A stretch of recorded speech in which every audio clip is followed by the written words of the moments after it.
The fact-checker Mohammed Zubair today got another bit of temporary relief from the Supreme Court, which noticed what it called a vicious cycle of arrests and told the Uttar Pradesh police to not take any action in 5 cases against him till the next hearing on Wednesday.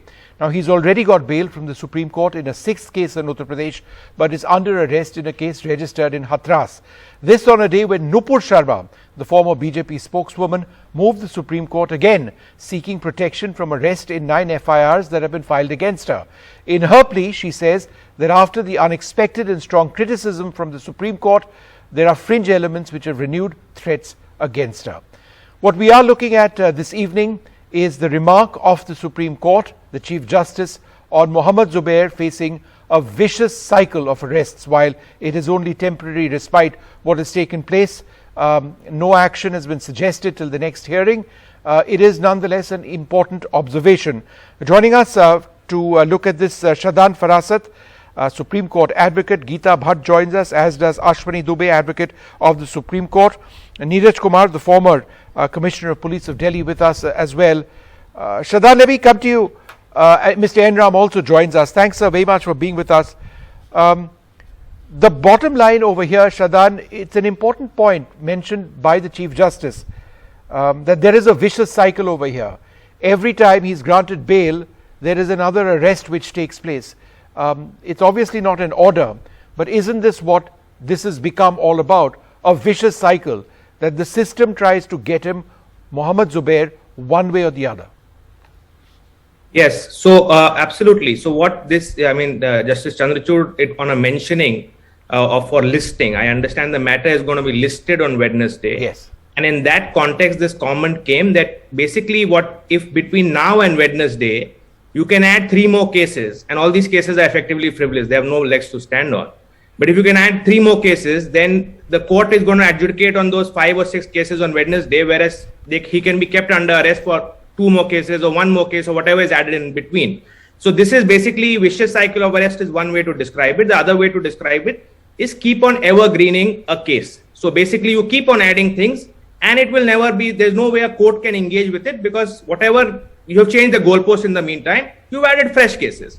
So the court can only engage with what is in front of it. And therefore that observation by the court today was very proper, that we are not going to allow this kind of a backdoor thing that you keep somebody in arrest just by adding charges under new FIRs. So you please stall it. We are going to consider whatever there is on Wednesday and we are going to make a decision on that. So I think it's perfectly described what's happening and let's see what happens on Wednesday. Ashwini Dubey, the bottom line, is this not an abuse of the process of law? That was one of the arguments that came up in the Supreme Court by the lawyers defending Zubair. And isn't that really what this is all about? An out-and-out abuse of the process. The process is the punishment.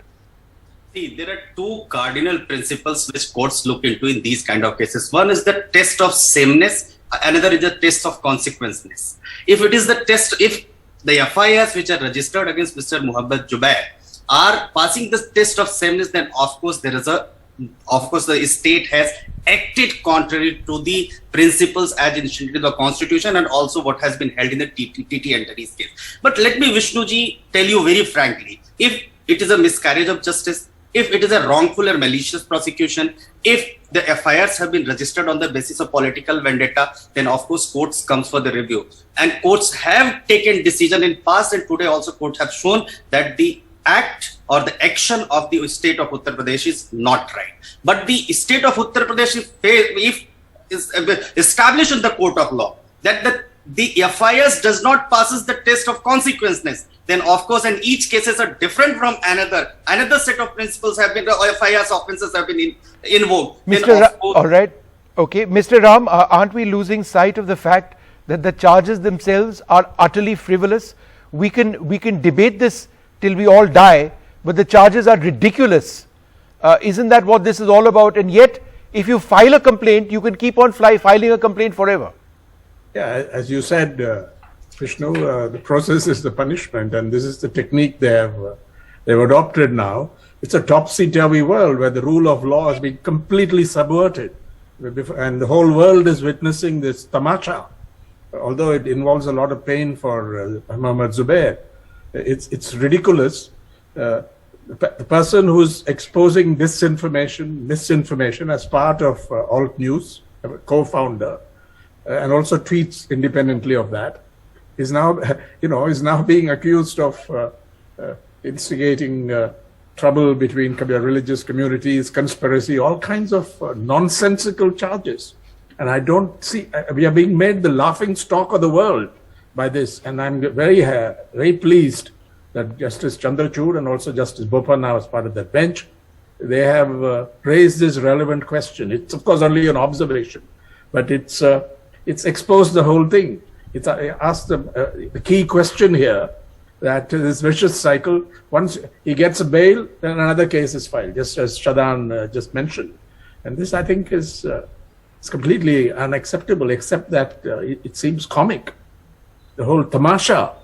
I think there's the larger point as well, and I wanted to ask Neeraj Kumar this question. You can actually, or let me put that across to Geeta Bhattji. Geeta ji, the point is this: on any point that anybody makes, somebody in a country as large as ours can gain offense. I feel offended by what you say. You can make the most innocuous argument. It can be interpreted as being against somebody's faith, against somebody's belief, insulting to somebody, and therefore you go to the courts. Isn't this trivializing the process of the law in this country? Just because our legal system allows you to complain, people just go and abuse it. Well, Vishnuji, thanks for having me on your show. You see, if I remember correctly, nearly 2 or 2.5 years ago, there was one news which was made viral on social media regarding a Muslim man whose beard was chopped off in Ghaziabad, which was done by this individual whose case we are discussing here. Later on, it was found out that this was a case which was of some dispute within the families. But it became a national news. All the channels were following it, and there was a lot of misconception within the communities, within individuals, within political parties related to this issue. And there are n number of such cases regarding this individual called Mr. Zubair. But the point here is, when a national TV channel is discussing about this individual called Mr. Zubair, who is he? He is being portrayed as a journalist, whose freedom of expression is being curbed. And that is exactly what's your point, which you have just raised. Yes. Yes, but the point is that this Mr. Zubair, someone whom people hardly, where did he do his journalism course? Who knows about him? Before 2017, hardly anyone knew about his entity, irrespective of that. No, but sir, but ma'am, respectfully, that's like asking, how educated are our politicians? They're still doing a job, aren't they? Yeah, please, I would like to put forth, 2 small comments over here. One is that Mr. Zubair, also is someone who's seen as, who's been hurting the, making very defamatory comments, and also mocking Hindu God, a number of them, not leaving any one of them on his social media profile. He used the words hate monger in a particular case. Did it really warrant something as strong as what is happening now? The point is that if you look at this, and in a way I agree with Mr. Parasat saying that this will not, these cases will not hold, will not hold much in the court, because we have seen Maulana Mufti Nadeem in Rajasthan. Within a day he got a bail making such provocative statements of gouging of eyes, chopping of hands. Okay, half a second, Geeta. You made lots of points. Shadan, would you like to respond to this? What Geeta says, and she knows I respect her a great deal, but I would submit humbly that this is a character assassination of Mohammed Zubair and the work he does. He does brilliant work on that particular site in bringing down fake news. He brings down wrong information.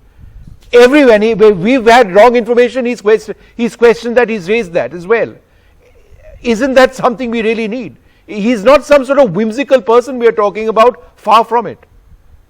Yeah, so I think what's happening in a lot of these cases is, first, a narrative is created on social media, Twitter, etc. I think Wire has done a brilliant 10-minute video 3 days back as to how, for Mohammed Zubair's arrest, how from one account, there were a whole lot of other connected accounts using take fog, etc. And a whole narrative was created using hashtag that you should arrest him. So first you create a narrative, and usually using bots, etc. very often. And then you character assassinate him in the public eye. and then the police can swoop in, and then the action of the police can begin. So this is now a sort of tried and tested model which is being tried against Mohammed Zubair as well. I mean, if you look at the specific tweets or statements for which he is being arrested, I as a lawyer have no doubt that each of those are protected speech within our constitutional setup. I don't think any of them prima facie are even offensive. One of them is from a Hindi movie from 1983 in the context of change in government in 2014. And that was the first one which got him arrested. And thereafter, all these FIRs have just been slapped one after the other. Just another case I'll give. In May, Supreme Court granted bail to Azam Khan. There were more than 80 plus cases against him by the UP police. And there also the Supreme Court made the same observation. This is an endless saga. He gets bail in one, 84 for what? All kinds of frivolous things. Like, you can't even think of it. But the whole idea is the minute you impose a case and have a new FIR, then the person has to, start and begin again to get his freedom back. And so it is ridiculous. And this is now a pattern. And I hope that the Supreme Court, stops it in terms of the obvious abuse of process that it is and calls it out for what it really is. Yeah. Mr. Kumar, where does this leave the police, the investigators? I mean, is this not a clear-cut example of how the political whims of various state governments, wherever it may be, applies pressure on the police to find some fault that this man has committed and then ensure that action is taken against him? I don't come in the defense of the police for what has happened and what is prima facie indefensible. If these cases have happened at the behest of the political masters, then it is reprehensible. I condemn them.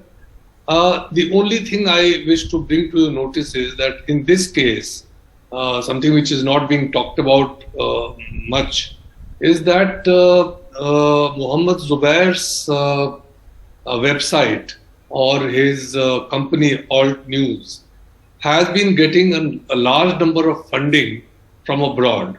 You may be aware that 5,180 remittances were discovered by the 4th of July this year. Now, that has raised a lot of questions. And most of these accounts from where they have originated, of course, the matter is still under investigation. But most of these places from where they are originated are rather dubious, rather suspect, and they need further probe. But, yes. Sir, respectfully, as I understand it, Razorpay, which was the site through which these payments, the gateway through which these payments were actually accepted, has said that none of these were illegal. No, that is still being looked into, but quite a few have been proven. I mean, the last word has not been said as yet, but quite a few of them are highly suspect. That's all I want to say. This gives another dimension to this entire saga of Mohammed Zubair. Shadan, is his funding dubious? See, I can't comment on, I'm not aware of the facts the former CP just mentioned. So I don't know what honestly he's talking about. But from my understanding, Alt News funding is all they have come on record and clearly stated. I think Prateek Sinha has come on record and clearly stated after this issue arose that all their funding is from Indian citizens, whether they are living in India or they may be abroad, but the fundings are all from Indian citizens. In fact, before you actually click on the button of their, to send money online, you have to sort of, I think, validate or something like that you are an Indian citizen and therefore you're putting it. So I think I'm not sure. You see, the thing is, it's so easy to place, facts in the public domain which are prejudicial to somebody without checking. I have not heard of the details of this, but I'm not sure if this is accurate. That's all I can say at this time. In fact, Razorpay has responded to these Alt News allegations as well. They've issued a clarification. In fact, they've said, we continue to hold the highest standard of data security, defend our customers at all times, and also continue to abide by the laws and regulations of India. They said the company has received a written order from authorities under Section 91.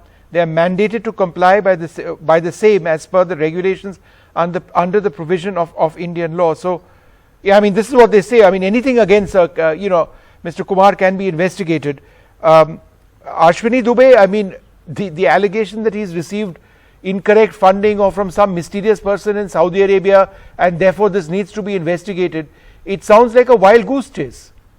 See, the Criminal Procedure Code says that once the FIR is registered, the investigator has to take it to the logical end. Logical end has to be taken by the investigator only based on the evidences. If those evidences are not able to fulfill the essential criteria, first the offense is registered, then what has happened? We have seen in the Lal case, we have seen in number of cases. So the question here in Nupur Supreme Court, that whether the cases which has been registered by the state of Uttar Pradesh are on the basis of the state had patronized that, or the same as the vicious cycle, or there are separate evidences which are available, because we have to see, we can't say that a similar accused person is there and similar offences have been registered, but we have to see the ingredients mentioned in the FIR and what are the evidences available. This is the same court, the state of Jharkhand through Superintendent of Police, CBI, the Supreme Court have said the same offence is different from the same kind of offence. Okay. And if the same kind of offence has been committed multiple times, then each time it constitutes a separate offence and can be tried in a different trial. Mr. Ram, so there are two. Just allow me to complete another 10 seconds, Vishnuji.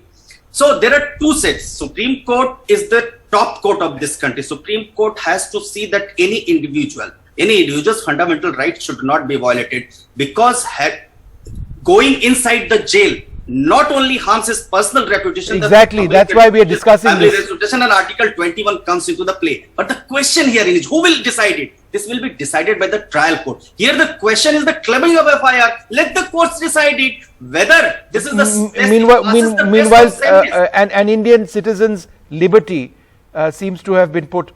You know, Mr. Ram, apparently he's got money from Pakistan, the UAE, Syria, Singapore and Australia.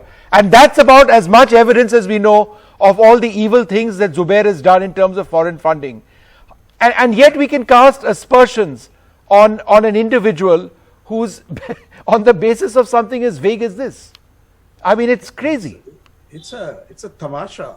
Even in this discussion, all kinds of irrelevancies were brought in, suggesting it could be a fishing inquiry into all that he has done earlier and so on. The fact is, when you talk about alt news, it's very clear. It's a not-for-profit Section 8 company called Pravda Media Foundation. They say that alt news is financially, this is in the website, financially independent. We rely on donations and grants to meet our expenses. Our funding is transparent. All the content on the alt news website, except where otherwise noted, is licensed under the Creative Commons attribution. Now, alt news is in the business of exposing misinformation and disinformation. And there are a number of posts where even the wrong things are said about the BJP, allegations are made by others, and alt news is the first to expose it. It's a world-class fact-checking website. It's well recognized. Yeah. There's also Boom, but India has two of the best fact-checking websites in the world, and you're targeting its co-founder. It's a tamasha. It's a joke. It's a sick joke. Going under the name of rule of law, and here we are discussing whether it's right or wrong. It's obvious that this is an outrage, and even the spokesperson for the UN Secretary General has raised the issue. Yeah, the Committee to Protect Journalists has raised the issue. This is an outrage. It's an outrage. And Shadan Farasat, isn't it strange that on a day when Zubair's case comes up in the Supreme Court, and a plea is made to try and ensure that he gets his liberty back, Nupur Sharma also makes a similar sort of plea, which is that, look, threats have been made on social media and elsewhere that her life is endangered. It's a strange irony that both Nupur Sharma and Zubair both face death threats. Yeah, it is a strange irony, and if there is a threat to Nupur Sharma's life, the Supreme Court must protect it. So that's obviously the Supreme Court's job is to protect every citizen, and if there are threats to anybody's life, the Supreme Court must protect it. But I think the real issue here is that in Zubair's case, I think the starting point of all these cases is just not clear as to why he came in for one case in which he already had bail protection. Then he was arrested in another case which he was not aware of. Then this happened in Delhi. Then UP police comes into action and a whole bunch of cases, one after the other, are filed. And this is being evergreen continuously. So he is obviously, to me, being targeted for some reason. It's not just a regular FIR which is being filed. There are a bunch of agencies which are just trying to keep him. And it's almost 3 weeks now. Yeah. And can somebody point out anybody on the other side who's presently there, Ms. Bhatt or my colleague from the Supreme Court, what was the objectionable thing which he has said, for which he is in jail? I suspect if that's brought up, then we'll all get be answering to some judge in some court. In any case, we'll leave it at that. I'd like to thank you all very much for joining us.